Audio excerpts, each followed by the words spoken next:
Welcome to the Metro Munk Podcast, your sanctuary for self-discovery, personal growth, and emotional healing.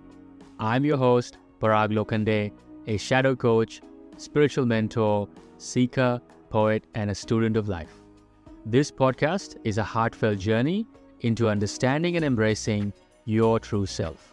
It is designed to help you navigate the complexities of the human experience with wisdom and compassion. Join me on a journey to self-discovery and personal growth as we explore the power of self-healing. Hey everyone, welcome back to the Metro Munk Podcast.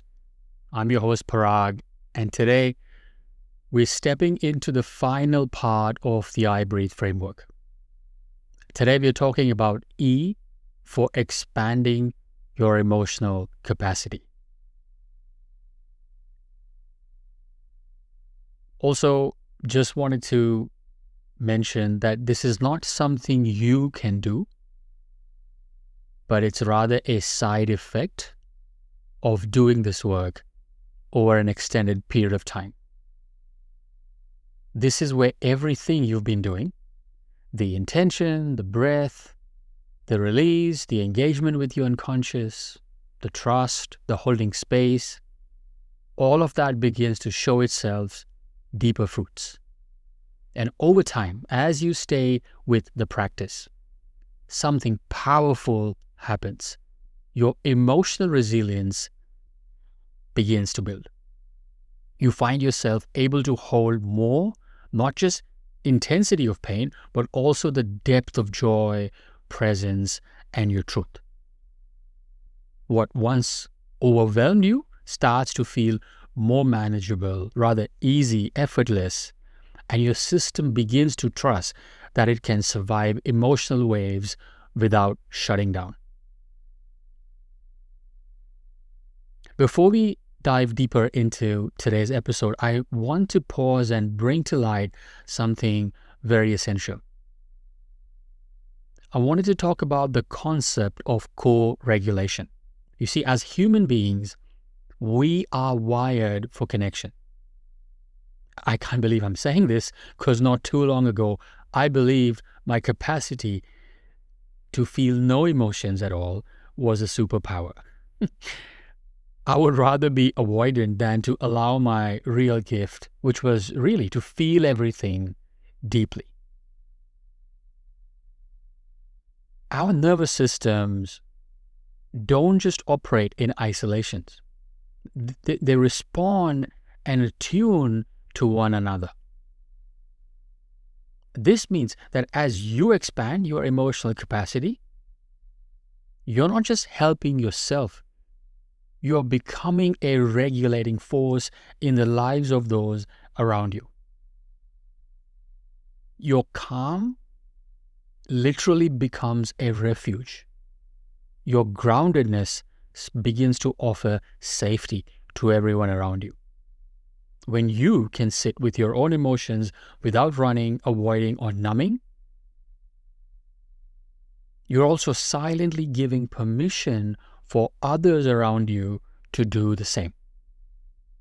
This is how emotional maturity becomes a service to the world.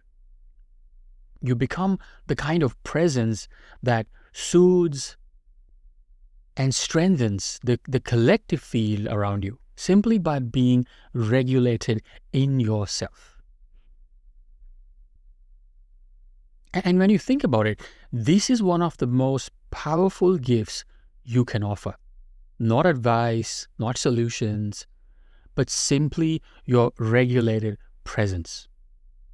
In families, friendships, relationships, even workplace, where we are constantly picking up on each other's emotional tone, a nervous system that has learned to hold grief, anger, or fear without collapsing or reacting becomes a lighthouse for others who are still learning to swim through their own emotions.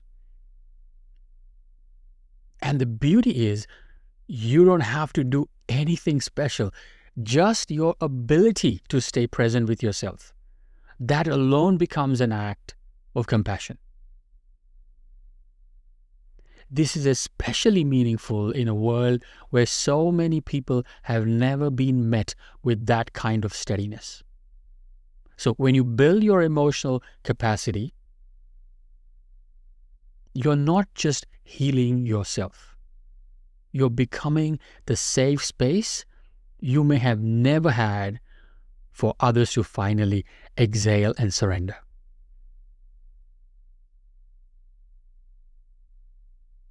Also, here's the thing. When you do the work of sitting with your emotions, being kind to yourself, and not running away from what you feel, you're actually also training your nervous system, just like, again, going to the gym or training your muscles. You're actually training your nervous system to get physically strong, even emotionally flexible, elastic. And that means you're not just calm, you're adaptive. You can bounce back faster after getting upset. You can hold big feelings without freaking out or shutting down. You can now feel sadness, that anger or stress, and still stay connected to yourself with your heart open. This is what we mean by having a resilient nervous system. It doesn't mean you never experience human emotions. It means when you do, you have more space inside to handle it. And that space is what gives you your power back. And here's the beautiful part. When your nervous system becomes more flexible and resilient, you're no longer just reacting on autopilot. You're not a slave to your triggers anymore. Instead of snapping, shutting down, or spiraling when something hits a nerve, you start to respond with awareness, with your heart open, with kindness and compassion. That's a huge shift. And this is effortless.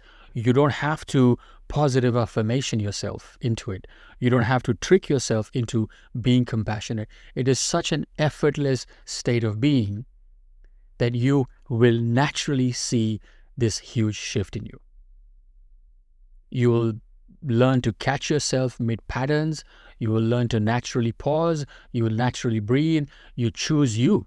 You begin to see your emotions not as enemies, but as messengers, and you listen instead of fighting with them. This is where real emotional maturity begins. You're not pretending to be calm. You are calm because you've done the work. You're not avoiding conflict. You're showing up to it with clarity. And when life throws something heavy at you, you don't collapse. You meet it bravely with your feet grounded and your heart open. That's the power of emotional capacity. And to my fellow men, when men build this kind of emotional capacity and containment, it is nothing short of revolutionary, not just for themselves, but for everyone around them. Imagine a man who no longer reacts out of fear, anger, or confusion, but who holds steady even in the middle of chaos. That kind of emotional strength creates a safe space, a container where others feel seen, heard, and protected. It's a power that transforms relationships, families, communities. Instead of passing down patterns of silence and shutdown or explosive outbursts, men then become models of calm presence and steady support. And this isn't about being tough or hard. It's about being deeply human, fully felt, and strong enough to carry that emotional weight without breaking.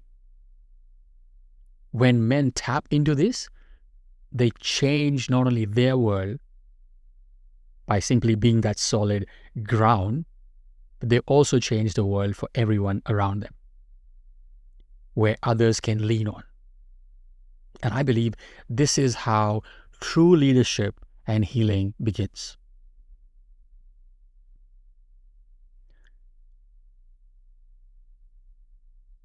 Now, this part is especially important for healers, coaches, and therapists listening. We know burnout is incredibly common in the helping profession, and not because these people don't care enough, but often because they care so deeply that they try to carry more than their nervous system can actually hold. Many well-meaning healers enter the field with a big heart and a desire to serve.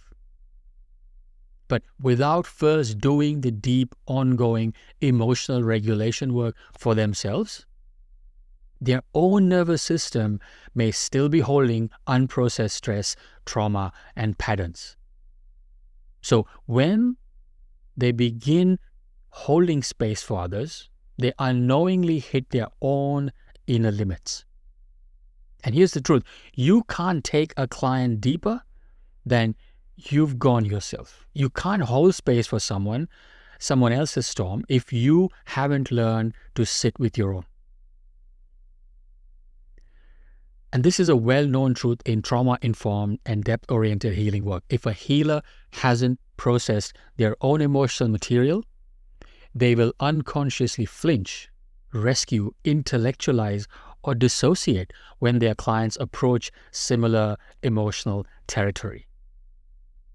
The client may not even know exactly what's happening, but they'll feel it, that something isn't safe. And the session won't go as deep as it could. This is why building an elastic, resilient nervous system is the real work. It gives you more room inside, more space to feel, to witness, to hold. With that elasticity, you're not absorbing the energy of others. In fact, you're transmuting it. You're not reacting or rescuing, but rather allowing and guiding. An elastic nervous system is one that can experience intense emotional charge and return to baseline without collapse or hypervigilance. This is the core of emotional resilience. Without this elasticity, therapists and anyone doing emotional holding may unconsciously tense up, dissociate, or absorb the energy of others, leading to burnout or compassion fatigue or reactivity. Clients just don't respond to tools that you give them. They respond to who you are, your presence, your nervous system regulation, and your emotional spaciousness that creates the container in which they feel safe. And this isn't mystical. It's neurobiological. Our system constantly is trying to co-regulate with others, especially in vulnerable emotional states. So if you live with people around you, this is a living reality for you as well. Another thing that's common for therapists and helpers is to pour themselves into clients while neglecting their own healing. And I know there is a different school of thought that believes you don't need to be fully healed to start helping others. I'm just not in that camp. I'm just in a different one. And that's because I believe that most therapists and helpers who are pouring themselves into client land up neglecting their own healing. Over time, this builds silent emotional weight. And if there isn't enough inner space to metabolize what's coming through, either from the client or their own past, they then hit capacity and begin breaking down emotionally or physically. But when your system is flexible and grounded, you can go deeper with your clients and not burn out. You can work longer with more clarity and with a genuine sense of connection rather than depletion. I often can do this work for a stretch of 8 hours. 8 hours of sitting in my client's pain. And at the end of these 8 hours, I feel a lot more energized and relaxed rather than feeling the burnout. That's when your presence alone becomes healing. Not because of what you say, but because of how much space you've created inside yourself to be with one another. And it's a personal experience that when you've done the work to regulate and stretch your emotional capacity, you don't have to try so hard. You can just sit in silence with someone in their pain and not panic. You can feel their energy move through you without becoming it. And that kind of space makes you a powerful mirror. And that's what real healing often needs. And while we're on the topic of expanding emotional capacity, I also want to pause here and reflect on something important. Today, emotional regulation is often misunderstood. It's frequently mistaken for control, for suppressing, minimizing, or managing emotions so they don't disrupt the day. We are taught to hold it together, stay composed, keep calm, especially in professional settings or around people who might not get it. But true emotional resilience is not about controlling or suppressing what you feel. It's about feeling fully without being hijacked by it. It's not about pushing down your grief or anger or anxiety so you can stay functional. It's about being able to stay grounded while grief is moving through you, while anger arises in you, while fear makes itself known to you. This is what emotional elasticity gives you. You're not trying to build a cage for your feelings. You're building a container strong enough and flexible enough to let your emotion rise and pass. And without drowning in them, without needing to shut them down. That's the difference between emotional suppression and emotional maturity. So as we close today's episode, I want to leave you with this. Expanding your emotional capacity is not about becoming invincible. It's about becoming human again. It's about remembering that you were never meant to carry your pain alone. Suppress your feelings or be sitting in silence or hold yourself to impossible standards of perfection. But you are rather meant to feel, to grow, to stretch. And in doing so, you become a vessel. Not just for your own healing, but for those around you as well. This is real emotional strength. This is what it means to breathe deeper into life itself. And with this, we come to the end of the I Breathe framework. I hope it's given you not just insight, but a deeper connection to your own process. Keep going. You're building something sacred within. Keep going. Keep putting in the work. And thank you. Take care and much love. I'll see you in the next episode.